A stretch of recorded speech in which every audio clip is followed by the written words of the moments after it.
For I think, sure. I want to bring some uniqueness maybe for just your listeners to Yeah. understand too on this. For me, I bought my first property with Brad 3 years ago. So Okay. while they have been doing this for a few years, I had just recently gotten into the game. And really it was the attraction of, number one, you got to be trusting of the people that you're getting into buying land with, because you've got to be diehard deer hunters if that's what you're going into. Everybody's got to be on the same page. But the attractiveness of like not being 100% on the hook for everything that goes on, whether you're trying to put a building up, whether you're trying to put food plots in, and everybody here's a poor man food plots, and whether you need equipment, maybe you could buy a junky tractor, but that junky tractor then becomes a little more affordable for the whole group. And so the appeal of the way that they have set it up, and then I'm now in the midst of and in the mix of, just certainly makes it really attractive.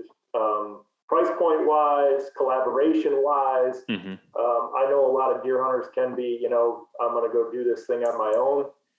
But it is really a fun experience to be around a bunch of like-minded people. And I think that's like the biggest thing. But I mean, I'm only 3 years into owning land and figuring out the best ways to do it and how to do it, when to timber it and when not to timber it. And it's a ton of fun.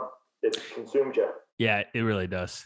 It certainly consumes you. So, Tim, how did you get connected? Because I assume, Brad, on some of these other properties, you mentioned your brother, you mentioned your dad. So it seems like most of the time it's been family. Tim, are you kind of the first outsider that's in this group? No, there's one other guy that's in on our Indiana property with us. He's a business partner with Brad's brother, and so he was in on this a few years ago. But Brad and I met happen chance. We lived in a same neighborhood, but it was an awfully large neighborhood. We met happen chance at a mutual friend party, and it was like I was talking hunting to somebody, and his wife heard me, and he shows up and he's like, "Hey, he's a hunter," and I think Brad was like, "Okay, what does that really mean?" Knowing like the depths at which we hunt and devote our time and all that stuff, and so then we just started talking, and one thing led to another, and you realize you're both big idiots about it.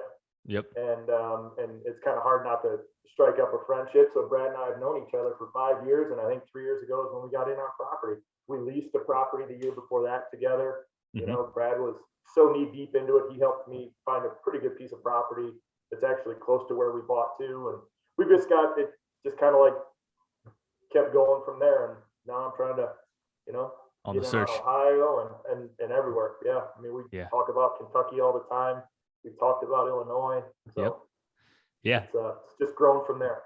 That's exciting. Are you going to try to keep this tight knit group, or are you going to continue to expand to get some bigger properties? Or, I mean, what's the expansion look like? I mean, what's your guys' vision? I guess what it boils down to. I mean, if you can have other people that are like-minded, which there's not that many people out there, we'd be open to it. But it's like, man, you got to be a diehard hunter, or best case scenario, a silent investor that doesn't hunt. So, there are people out there that I talk to on a regular basis that are like, I'd like to I saw how much money you made on this one, how much money you made on that one. And I like land. Can we use it during the summer with just the family? You guys hunt on it. We don't really do that. But I mean, ideally we would like to roll in personally. And I think everybody else is the same way. If you can get the right property in the right area and expand on it as much as possible. Like right now we have a little bit of a home base. It'd be great if everything was in a nice 200 to 400 acre, all contiguous. But I mean, in a lot of senses, it's great to have 100 acre and then 100 acres a couple miles down the road and another 40 acres, close by, and just be able to hunt bigger deer.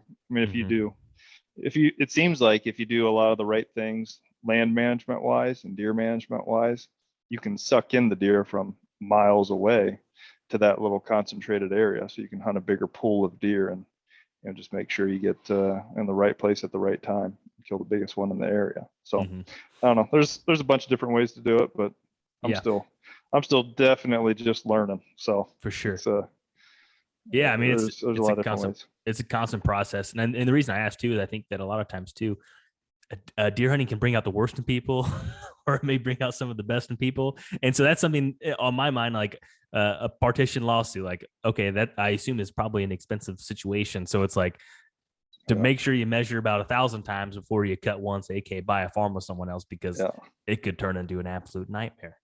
Yep. And I think like with us, I've never seen like the nasty side from serious deer hunters. Mm-hmm. You have the people that, you know, they do get upset, but it seems like more of the people that are just, you know, not focused on it. We hunt so much as a group that we're genuinely happy for the other guy when he kills it. It's like we all did.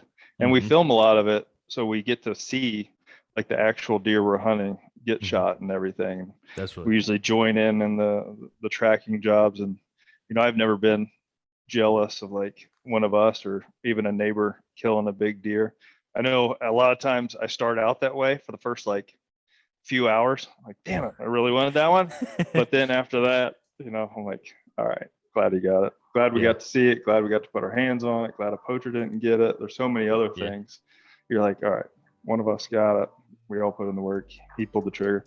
I would be upset if my dad shot it. He shot enough big ones already that he doesn't need any more. He doesn't need any more big ones. Hope you guys enjoyed this. My name is Jake Hofer, and I'm a real estate agent out of the state of Illinois. And it's my goal to help 100 people buy their first farm. Been doing that with the Land Podcast and clips like this every single Thursday and Saturday that are released here on the channel.